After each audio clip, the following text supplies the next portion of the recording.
नमस्कार साथियों, आज का जो हमारा टॉपिक है वो एक ऐसे प्रोडक्ट या एक ऐसे लिक्विड पे है जिसका नाम है एस्ट्रिंजेंट।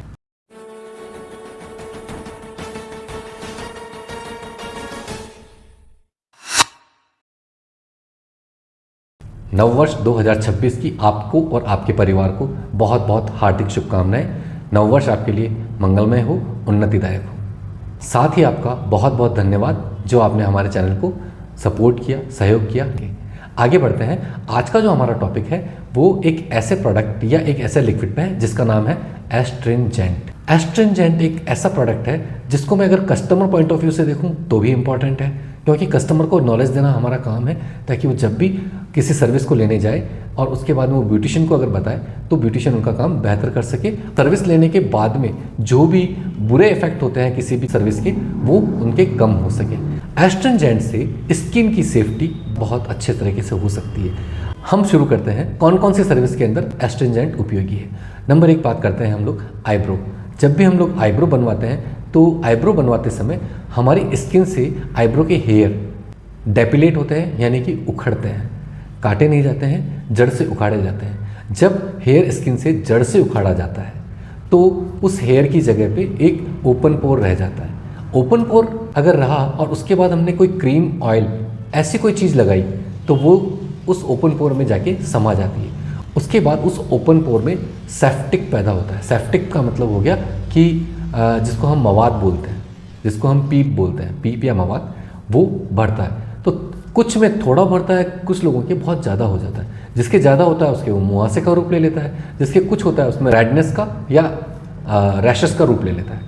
तो जो प्रोडक्ट है एस्ट्रिंजेंट, अगर हम लोग एस्ट्रिंजेंट लगाते हैं तो उससे ओपन पोर जो है वो लॉक हो जाता है। अगर ओपन पोर के अंदर एस्ट्रिंजेंट जाता है तो एक एंटीसेप्टिक का काम करता है, जिससे हमारी स्किन पे कोई भी रैशेस, दाने, मुहासे, पिंपल्स वगैरह नहीं होते हैं, रेडनेस नहीं आती है। तो ये आईब्रो के बाद लगाने के लिए बहुत ही अच्छा एक प्रोडक्ट है। आगे बात करते हैं वैक्स। जब हम वैक्सिंग करवाते हैं तो आफ्टर वैक्सिंग अगेन जो आपके हेयर हैं कट नहीं होते हैं, रिमूव होते हैं, डेपिलेट होते हैं, जड़ से निकलते हैं। तो फिर से बोलूँगा, वैक्सिंग के बाद में भी आप लोगों को किसी भी तरह की कोई क्रीम अप्लाई नहीं करना है। वैक्सिंग के बाद भी आपको एस्ट्रिंजेंट को ही यूज करना है। इसके अलावा तीसरी सर्विस, जब भी आप फेशियल करवाते हैं, बहुत ध्यान से सुनिएगा, इसका बहुत इंपॉर्टेंट रोल है और वो भी दो जगह पे इसका रोल आता है। पहला मैं बात करूं तो ये पहला रोल इसका रहता है जब हम लोग फेशियल स्टार्ट करते हैं तो पहली स्टेप होती है हमारी क्लेंजिंग, दूसरी स्टेप है हमारी स्क्रबिंग, और तीसरी स्टेप के अंदर कुछ लोग black head, white heads remove करते हैं। यहाँ मैं आप लोगों से कहना चाहता हूँ कि जब भी सैलून पे फेशियल करवाने जाएं तो प्लीज़ अपनी ब्यूटिशियन से बोलिए कि पहले वो क्लेंजिंग करे, स्क्रबिंग करे, लेकिन black head, white head remove नहीं करे। रीज़न है, अगर वो ब्लैक हेड और वाइट हेड रिमूव करती है तो उसके बाद अगेन जो ओपन पोर्स रहते हैं, ब्लैक हेड, वाइट हेड निकले, उसके जो ओपन पोर्स रहते हैं, उन ओपन पोर्स के अंदर फिर से अगर हम मसाज करना शुरू करेंगे, ठीक है, नरिशिंग क्रीम से जो मसाज करते हैं, तो मसाज में हम लोग क्रीम को स्किन के अंदर पेनिट्रेट करते हैं, यानी जो ओपन पोर रहे हैं उनमें भी क्रीम पेनिट्रेट होने वाली है।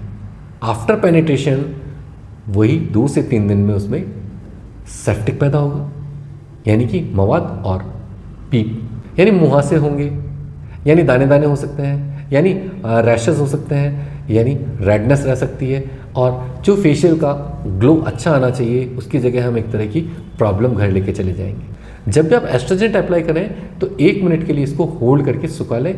जैसे ही एस्ट्रिंजेंट सूखेगा तो आपके स्किन के पोर्स लॉक हो जाएंगे, यानी अब जो हम नरिशिंग क्रीम से मसाज करने वाले हैं स्क्रब के बाद, ठीक है, तो वो क्रीम उन पोर्स में पूरी तरह से नहीं जाएगी। जो भी ब्लैक हेड और वाइट हेड है वो इतने लूज पड़ चुके होते हैं कि उनको निकालना बहुत आसान है।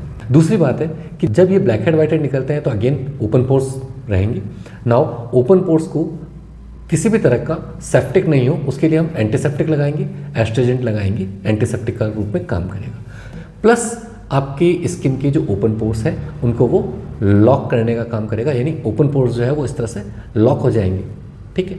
उसके बाद फिर पैक लगाइए, उसके बाद कुछ और स्टेप्स होती है वो हम कर सकते हैं, ठीक है। तो अभी हमने जो बात करी है उसमें हमने पहली बात करी थी आईब्रोज में, दूसरी हमने बोला वैक्सिंग में, तीसरा मैं बता रहा हूँ आपको फेशियल में, नाउ चौथा पेडिक्योर में। जब भी हम लोग पेडिक्योर करते हैं तो पेडिक्योर करते समय जो स्किन को स्क्रबिंग की जाती है या कॉलस को रिमूव किया जाता है, या जो हम लोग स्टोन से किसी भी तरह से डेड स्किन को रिमूव करते हैं, उसके बाद जो भी स्किन पे रैशेस वगैरह होने के चांस है वो सारे खत्म हो सकते हैं अगर हम एस्ट्रोजेंट को पूरी तरह से जहाँ जहाँ हमने पेडिक्योर के प्रोडक्ट्स यूज़ किए थे, स्क्रबिंग करी थी, उस जगह पर लगा लें। फिर से एक बार बताता हूँ, जहाँ फेशियल में हमने जिस स्टेप के ऊपर एस्ट्रोजेंट को यूज़ किया था, सेम मैनिक्योर पेडिक्योर में सिमिलर उसी स्टेप के ऊपर आपको एस्ट्रोजेंट को यूज़ करना है, और बाद में भी कर सकते हैं। तो आपके जो मैनी पेडी किया है उसमें किसी भी तरह के घाव और रैशेस वगैरह जो भी होने वाले हैं वो नहीं होंगे। एस्ट्रोजेंट इसके अलावा जब भी हम मेकअप करते हैं तो मेकअप रिमूवर का काम भी करता है। तो मेकअप रिमूव करते समय भी आप एस्ट्रोजेंट को यूज़ करोगे तो स्किन आपकी ख़राब नहीं होगी। मेकअप करने से पहले जब भी हम CTMP करते हैं तो अगेन टोनर के अंदर आप उसको यूज़ कीजिए। इसी तरह से हेयर की सर्विसेज में भी अगर किसी के ऑयली हेयर है और उसके डैंड्रफ है तो उसमें आप यूज़ करिए, ये बहुत फ़ायदा करता है। As a customer point of view मैंने आपको ये बताया, तो जब भी आप सैलून पे जाएं इसके बारे में डिस्कशन करें और उन्हें बोलें इस जगह पे मुझे ये चीज़ चाहिए। अब अगर मैं बात करूं पार्लर ओनर की या एक ब्यूटिशियन की, तो ब्यूटिशियन और पार्लर ओनर के लिए मैं कहना चाहूँगा कि हर ब्यूटिशियन को इन चीज़ों का नॉलेज होना बहुत ज़रूरी है। अगर आप चाहते हैं कि आपका कस्टमर आपके पास रिटेन रहे, बार बार आपके पास सर्विसेज लेना है, तो प्रोफेशनल सर्विसेज दीजिए। हर प्रोफेशनल पार्लर एस्ट्रोजेंट को यूज़ करता ही करता है। एस्ट्रोजेंट कोई बहुत ज़्यादा महंगा प्रोडक्ट नहीं है, बहुत सस्ता प्रोडक्ट आता है और चलता भी बहुत है। अगर आप सैलून ओनर हैं तो आपसे अनुरोध है मेरा कि एक बड़ा कैन लेके आइए। किसी कंपनी की बात नहीं करूँगा, जो भी आपको अच्छा लगे। हाँ, एस्ट्रोजेंट आते 3 तरह के हैं, एक स्ट्रॉन्ग आता है, एक माइल्ड आता है, एक सॉफ्ट आता है। कौन कौन सी स्किन पे यूज़ होगा उसके बारे में थोड़ी सी चर्चा हम लोग कर लेते हैं। स्ट्रॉन्ग होगा, ऑयली स्किन पे यूज़ होगा, जिसकी जितनी ज़्यादा ऑयली स्किन है उस पर हमको स्ट्रॉन्ग यूज़ करना है। अगर किसी के टैनिंग है, और टैनिंग कब होती है जब मेलानिन एक जगह कंसनट्रेट होता है, तो ज़्यादा मेलानिन की वजह से अगर टैनिंग है या जिनका कलर मैं कह सकता हूँ थोड़ा सा डार्क है, वो लोग अगर इसको दिन में 4 बार या 5 बार यूज़ करेंगे तो मेलानिन कंट्रोल में रहेगा, मेलानिन डाउन होगा और आपकी फेयरनेस इससे बढ़ सकती है। जिनकी स्किन नॉर्मल है तो नॉर्मल स्किन वाले जो है इसमें मीडियम वाला एस्ट्रोजेंट यूज़ कर सकते हैं। सबसे पहले मैं सेंसिटिव स्किन के बारे में बात कर रहे थे। सेंसिटिव स्किन के लिए जब भी हमको एस्ट्रोजेंट को यूज़ करना है तो स्किन टाइप ऑयली, ड्राई या नॉर्मल, उसके अकॉर्डिंग हमारे को स्ट्रॉन्ग, मीडियम या माइल्ड यूज़ करना है। अब अगर डिहाइड्रेट और ड्राई है तो उस पर हमें बिल्कुल माइल्ड वाला एस्ट्रोजेंट ही यूज़ करना है। अब हम बात करते हैं कि एस्ट्रोजेंट हमारी पार्लर सर्विसेज के अंदर ऐसा क्या क्या करता है। तो नंबर 1 में बात करूँ, एस्ट्रोजेंट एंटीसेप्टिक है। नंबर 2, एस्ट्रोजेंट एक टोनर है। नंबर 3, एक कूलिंग एजेंट है। नंबर 4, ऑयल कंट्रोल बैलेंस करता है। नंबर 5 में बात करूँ, पिंपल्स, ये पिंपल्स को दबाने के बहुत काम आता है। ये पिंपल्स को हाइड करता है, ये पिंपल्स को होने नहीं देता, ठीक है। नंबर 6 में बात करूँ, ये pH लेवल बैलेंस करता है, ठीक। तो 6 काम मैंने बताए हैं, ये और भी बहुत काम का है, ठीक। मेलानिन कम करता है, टैनिंग रिमूव करता है, ठीक। इस तरह से इसके बहुत सारे काम हैं। तो हमारे सैलून में या हमारे ब्यूटी पार्लर में या हमारे जो कस्टमर्स हैं उनको इसका नॉलेज होना ज़रूरी है। अब मैं बात करूँ कि एस्ट्रोजेंट जो है इसके अंदर प्रमुख रूप से कौन कौन से इंग्रेडिएंट्स हैं।